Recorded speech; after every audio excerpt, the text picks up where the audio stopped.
John, an experienced drone enthusiast, always had a hunger for exploration. The world seen from above, through the lens of his drone, never ceased to amaze him. But today was different. John decided to venture into a forbidden zone, an area heavily guarded and protected by the authorities. It was a place that had captured his curiosity for years, a dense forest shrouded in mystery, lying at the foot of a secluded mountain.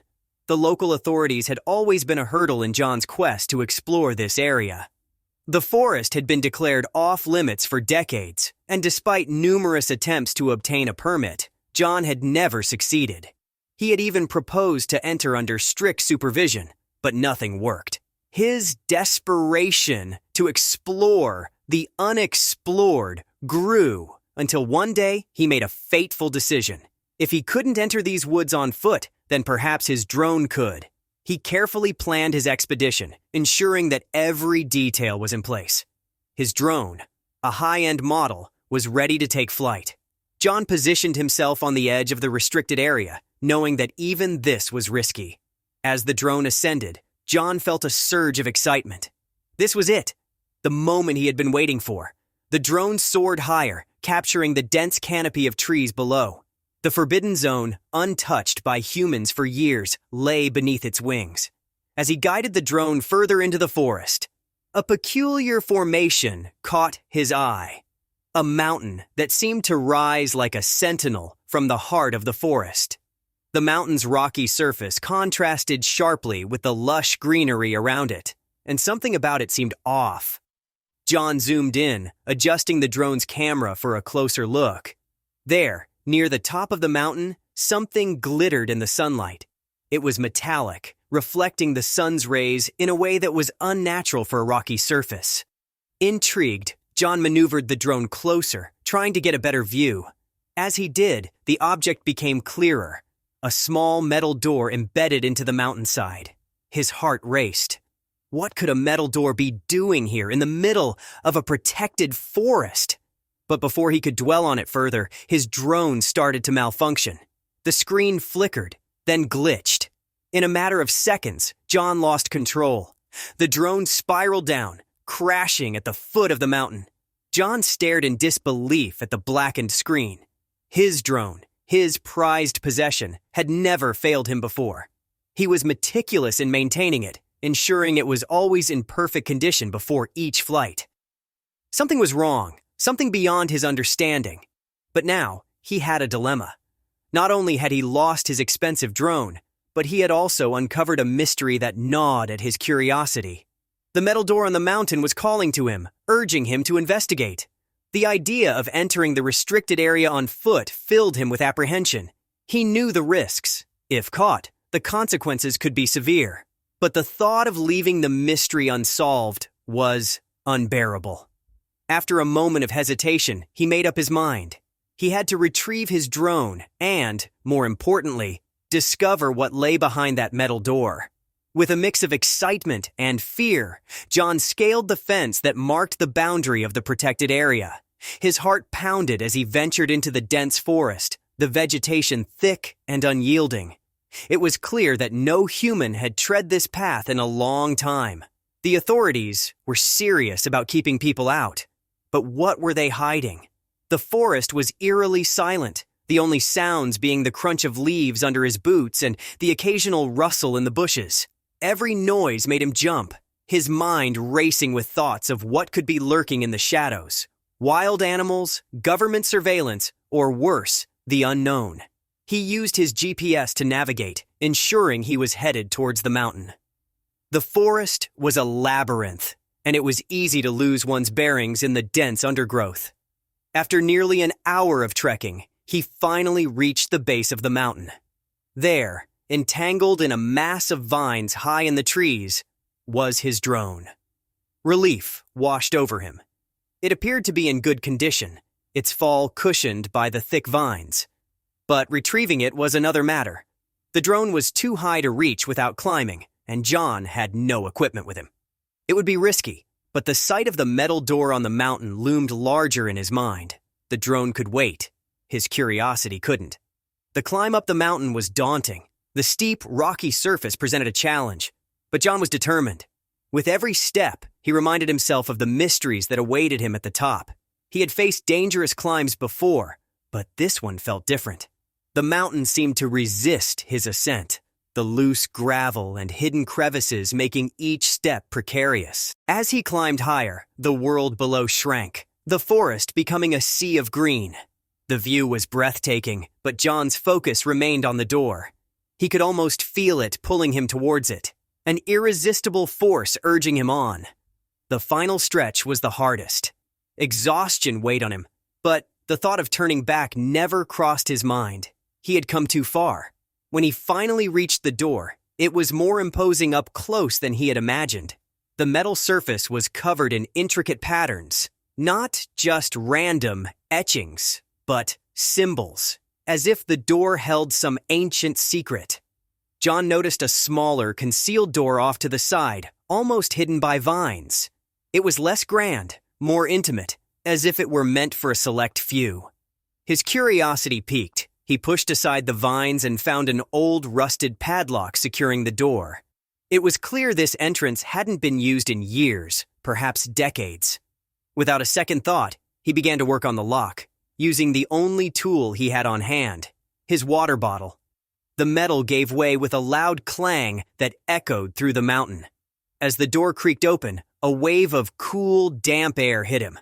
The darkness inside was thick, almost tangible. John flicked on his flashlight, the beam cutting through the gloom to reveal a cavernous space ahead. The smell of decay hung in the air, a testament to the passage of time. He stepped inside, the door closing behind him with an ominous thud. The cavern wasn't a single open space, but a network of tunnels and chambers, each one more mysterious than the last. The walls were rough, the floor uneven, and the silence was overwhelming. The only sounds were his own footsteps and the occasional drip of water echoing through the tunnels. John moved cautiously, marking his path with small stones to avoid getting lost in the labyrinth. As he ventured deeper, he came across ancient etchings on the walls, similar to those on the door, but more elaborate. These weren't just decorations, they were messages, possibly warnings from the mountain's ancient inhabitants. But what were they warning against? The deeper he went, the more oppressive the air became.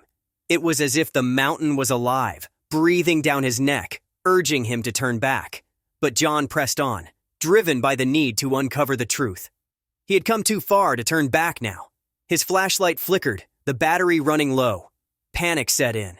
He had forgotten to bring spare batteries, and the thought of being trapped in the darkness was terrifying. But then he noticed something, a faint bluish glow coming from deeper within the cavern. Intrigued, he followed the light, finding himself in a chamber illuminated by bioluminescent fungi. The soft glow bathed the walls in an eerie, otherworldly light, providing just enough visibility for him to continue. The chamber was vast, with high ceilings and intricate carvings on the walls. It was unlike anything he had ever seen, a testament to the skill and artistry of those who had come before him. As he explored further, he found more remnants of the past. Broken pottery, rusted weapons, and faded textiles. Each artifact told a story of a civilization long gone, but what had become of them? At the far end of the chamber, a spiral staircase carved from stone wound its way upwards. The steps were worn, evidence of countless feet that had trodden this path before him. He hesitated for a moment before beginning his ascent, the air growing colder with each step. Halfway up, John froze. A new sound echoed through the cavern. Footsteps, not his own. They were faint, but unmistakable, growing louder with each passing second. A chill ran down his spine as he realized he wasn't alone. But who or what was following him? He quickened his pace, his flashlight flickering dangerously low. The footsteps grew closer, echoing eerily in the narrow stairwell. John's heart raced as he reached the top of the stairs, bursting into a new chamber.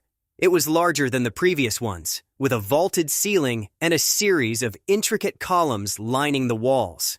In the center of the chamber, something caught his eye. A large, circular panel embedded in the floor. It was covered in the same strange symbols he had seen throughout the mountain. His heart pounded as he approached it, the panel glowing faintly, as if reacting to his presence. He knelt down, tracing the symbols with his fingers. They were warm to the touch, pulsing with a faint energy. Suddenly, the panel began to shift, sliding open to reveal a hidden compartment below. Inside, John found a set of ancient documents, the pages brittle with age. They were written in a language he couldn't fully understand, but one phrase stood out: the core of the mountain. As he studied the documents, the chamber around him began to hum with energy. The columns glowed, the symbols on the walls lighting up one by one. The mountain was waking up, responding to his presence in ways he hadn't anticipated. But what had he awakened? The footsteps from the stairwell grew louder, and now they were accompanied by whispers, voices speaking in a language he couldn't understand. John's fear reached a fever pitch as he realized he had to leave, and fast. But as he turned to flee, the chamber door slammed shut. The air grew thick with tension as the room began to close in around him. John was trapped, the mountain unwilling to let him leave. Desperation set in as he searched for another exit. His flashlight flickered and died, plunging him into darkness. The whispers grew louder, more urgent, as if the mountain itself was trying to communicate with him. In the pitch black, John felt his way around the chamber, his fingers brushing against the symbols on the walls. As he touched them, they began to glow, casting a faint light that revealed a hidden passageway behind one of the columns. Without a second thought, John rushed towards the passage, the whispers growing louder in his ears. The air was thick with energy, the mountain's heartbeat syncing with his own as he plunged into the darkness. The passageway was narrow and winding, the walls closing in around him. The further he went, the more intense the energy became, vibrating through the very rock. The whispers were now a chorus, chanting in unison, guiding him towards something that lay at the heart of the mountain. Finally, the passage opened up into a small chamber. In the center, a glowing crystal pulsed with energy, the source of the mountain's power. The core. John could feel its pull, a magnetic force that drew him closer. But as he reached out to touch it, the whispers turned to screams.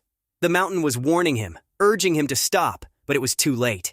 His fingers brushed the crystal, and a surge of energy shot through his body, knocking him to the ground. As he lay there, the chamber around him began to collapse.